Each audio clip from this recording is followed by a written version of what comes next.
Lewis Carroll, Aventure d'Alice au pays des merveilles. Traduit de l'anglais par Henri Buet.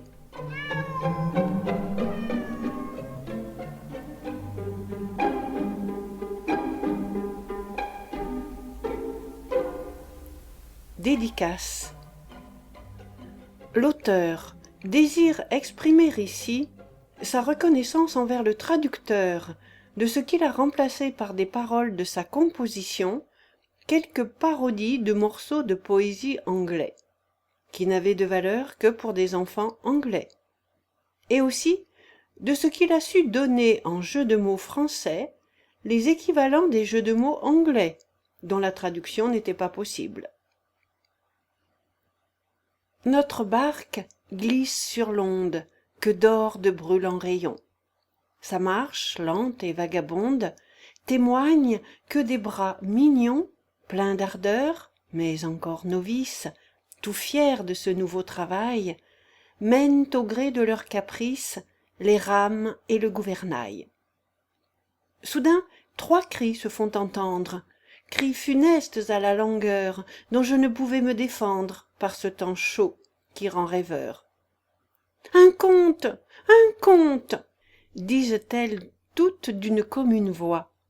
Il fallait céder au cruel. Que pouvais-je, hélas, contre 3?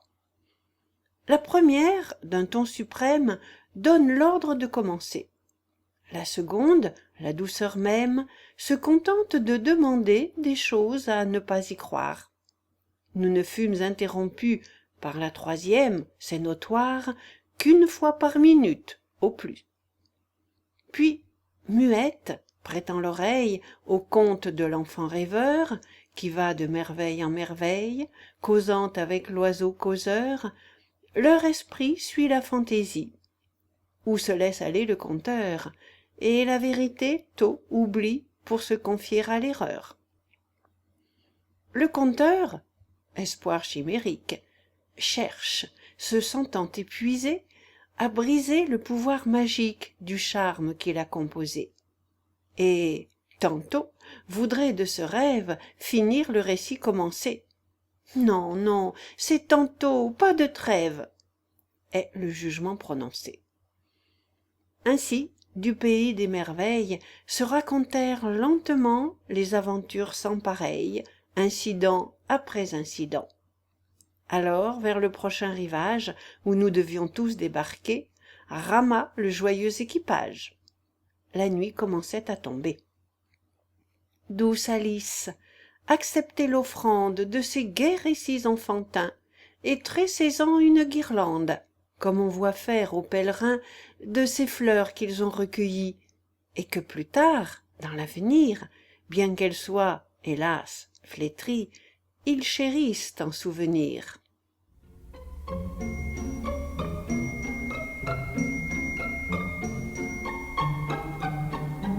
Chapitre 1er.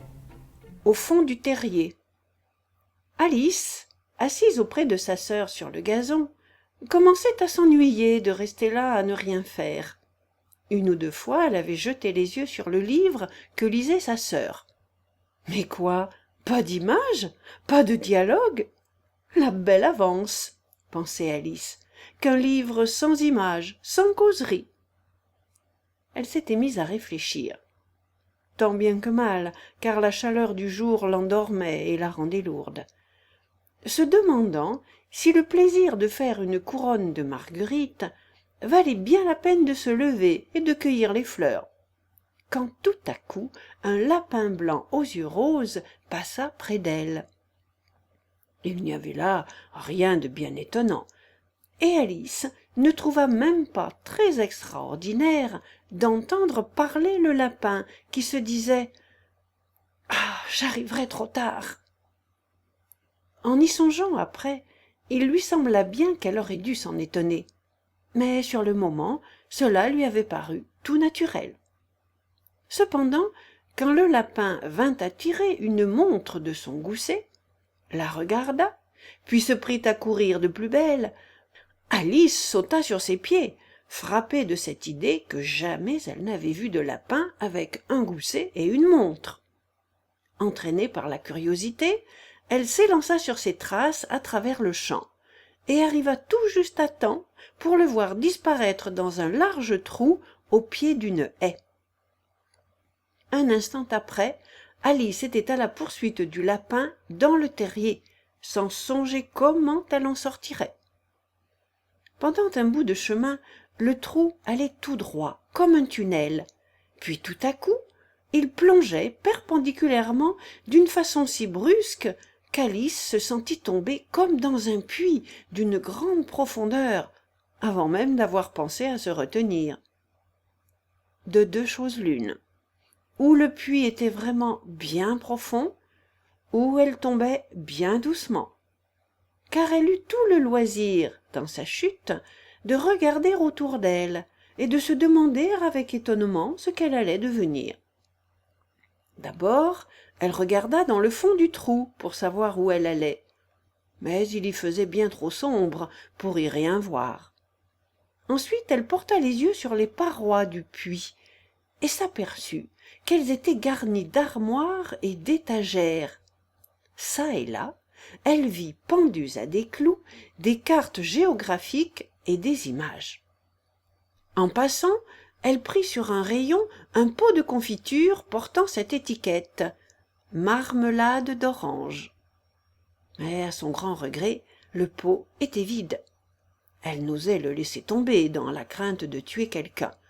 Aussi s'arrangea-t-elle de manière à le déposer en passant dans une des armoires. « Certes, dit Alice, après une chute pareille, je ne me moquerai pas mal de dégringoler l'escalier. Comme ils vont me trouver brave chez nous. Je tomberai du haut des toits que je ne ferai pas entendre une plainte. » Ce qui était bien probable.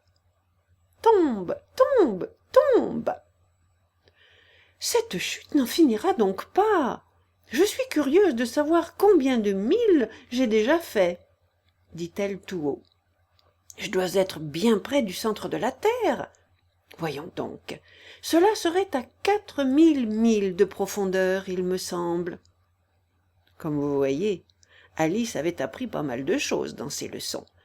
Et bien que ce ne fût pas là une très bonne occasion de faire parade de son savoir, vu qu'il n'y avait point d'auditeurs, cependant c'était un bon exercice que de répéter sa leçon. « Oui, c'est bien à peu près cela. Mais alors, à quel degré de latitude ou de longitude est-ce que je me trouve ?»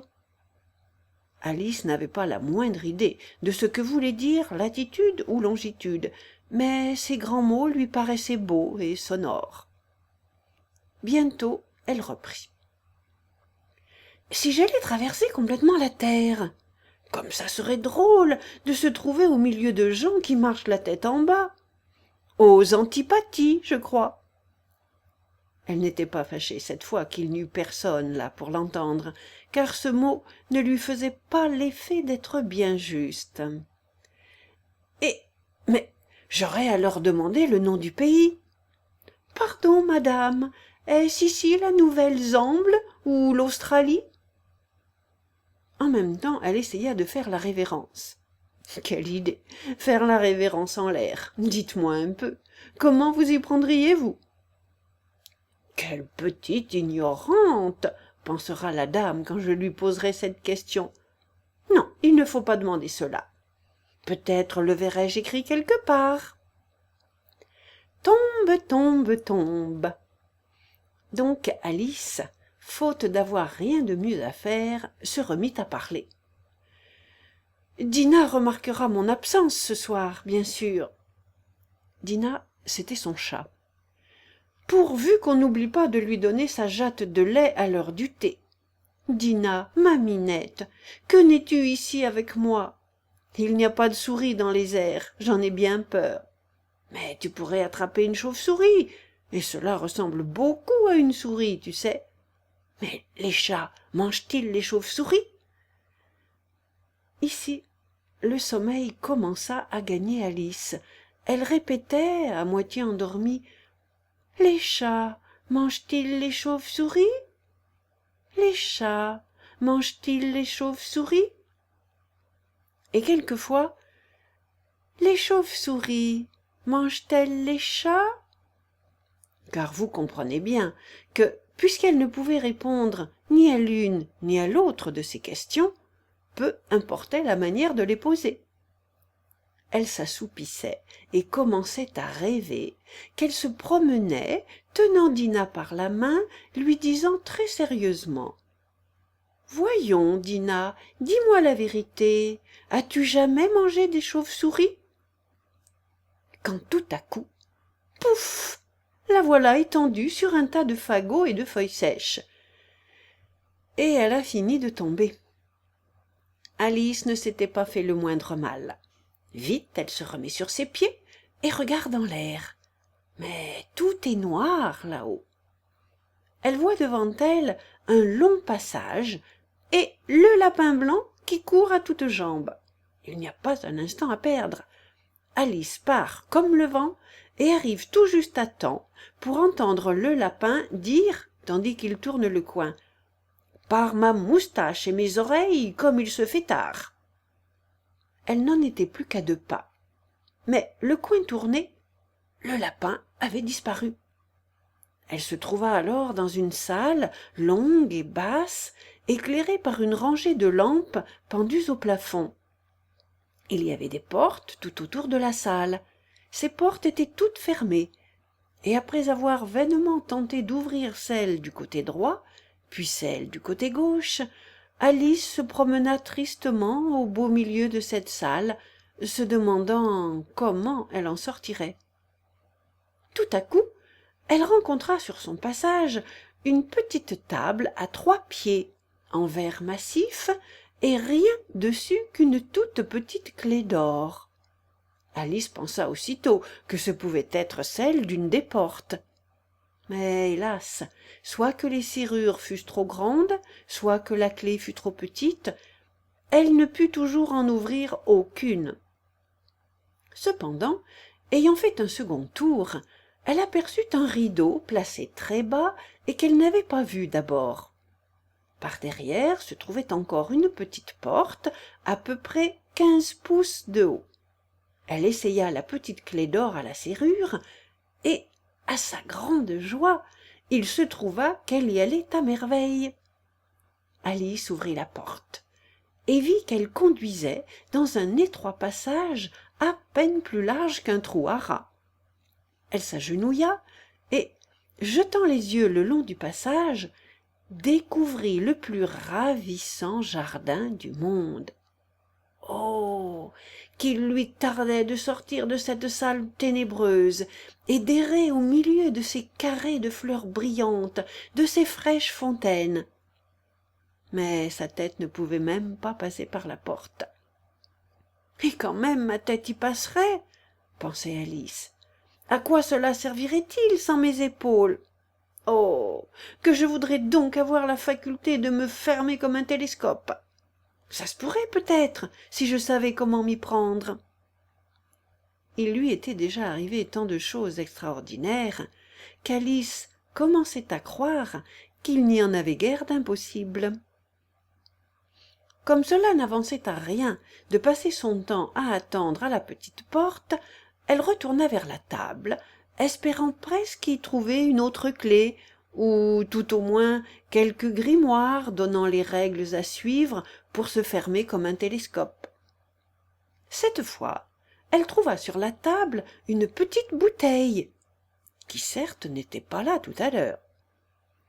Au cou de cette petite bouteille était attachée une étiquette en papier avec ces mots « Buvez-moi » admirablement imprimés en grosses lettres. C'est bien facile à dire « Buvez-moi », mais Alice était trop fine pour obéir à l'aveuglette. « Examinons d'abord, » dit-elle, « et voyons s'il y a écrit dessus « poison » ou non. » Car elle avait lu dans de jolis petits contes que des enfants avaient été brûlés, dévorés par des bêtes féroces, et qu'il leur était arrivé d'autres choses très désagréables, tout cela pour ne s'être pas souvenu des instructions bien simples que leur donnaient leurs parents. Par exemple, que le tisonnier chauffé à blanc brûle les mains qui le tiennent trop longtemps, que si on se fait au doigt une coupure profonde, il saigne d'ordinaire. Et elle n'avait point oublié que si l'on boit immodérément d'une bouteille marquée « poison », cela ne manque pas de brouiller le cœur tôt ou tard. Cependant, comme cette bouteille n'était pas marquée « poison », Alice se hasarda à en goûter le contenu, et le trouvant fort bon, au fait, c'était comme un mélange de tarte aux cerises, de crème, d'ananas, de dinde truffée, de nougat et de rôti au beurre. Elle l'eut bientôt tout avalé. « Je me sens toute drôle, » dit Alice. « On dirait que je rentre en moi-même et que je me ferme comme un télescope. » C'est bien ce qui arrivait en effet. Elle n'avait plus que 10 pouces de haut. Et un éclair de joie passa sur son visage à la pensée qu'elle était maintenant de la grandeur voulue pour pénétrer par la petite porte dans ce beau jardin. Elle attendit pourtant quelques minutes pour voir si elle allait rapetisser encore. Cela lui faisait bien un peu peur. « Songez donc, » se disait Alice, « je pourrais bien finir par m'éteindre comme une chandelle. Que deviendrais-je alors ?» Et elle cherchait à s'imaginer l'air que pouvait avoir la flamme d'une chandelle éteinte, car elle ne se rappelait pas avoir jamais rien vu de la sorte. Un moment après, voyant qu'il ne se passait plus rien, elle se décida à aller de suite au jardin. Mais, hélas, pauvre Alice, en arrivant à la porte, elle s'aperçut qu'elle avait oublié la petite clé d'or. Elle revint sur ses pas pour la prendre sur la table. Bah, impossible d'atteindre à la clé, qu'elle voyait bien clairement à travers le verre. Elle fit alors tout son possible pour grimper le long d'un des pieds de la table, mais il était trop glissant. Et enfin, épuisée de fatigue, la pauvre enfant s'assit et pleura. « Allons, à quoi bon pleurer ainsi ?» se dit Alice vivement. « Je vous conseille, mademoiselle, de cesser tout de suite. » Elle avait pour habitude de se donner de très bons conseils, bien qu'elle les suivît rarement. Et quelquefois, elle se grondait si fort que les larmes lui en venaient aux yeux. Une fois même, elle s'était donné des tapes pour avoir triché dans une partie de croquet qu'elle jouait toute seule. Car cette étrange enfant aimait beaucoup à faire 2 personnages. Mais, pensa la pauvre Alice, il n'y a plus moyen de faire 2 personnages, à présent qu'il me reste à peine de quoi en faire un. Elle aperçut alors une petite boîte en verre qui était sous la table, l'ouvrit et y trouva un tout petit gâteau sur lequel les mots « Mangez-moi » étaient admirablement tracés avec des raisins de Corinthe. « Tiens, je vais le manger, » dit Alice. « Si cela me fait grandir, je pourrai atteindre à la clé. Si cela me fait rapetisser, je pourrai ramper sous la porte. D'une façon ou de l'autre, je pénétrerai dans le jardin. Et alors, arrive que pourra. » Elle mangea donc un petit morceau du gâteau. Et, portant sa main sur sa tête, elle se dit tout inquiète. « Lequel est-ce ? Lequel est-ce » Elle voulait savoir si elle grandissait ou rapetissait, et fut tout étonnée de rester la même. Franchement, c'est ce qui arrive le plus souvent lorsqu'on mange du gâteau. Mais Alice avait tellement pris l'habitude de s'attendre à des choses extraordinaires que cela lui paraissait ennuyeux et stupide de vivre comme tout le monde. Aussi, elle se remit à l'œuvre et eut bien vite fait disparaître le gâteau.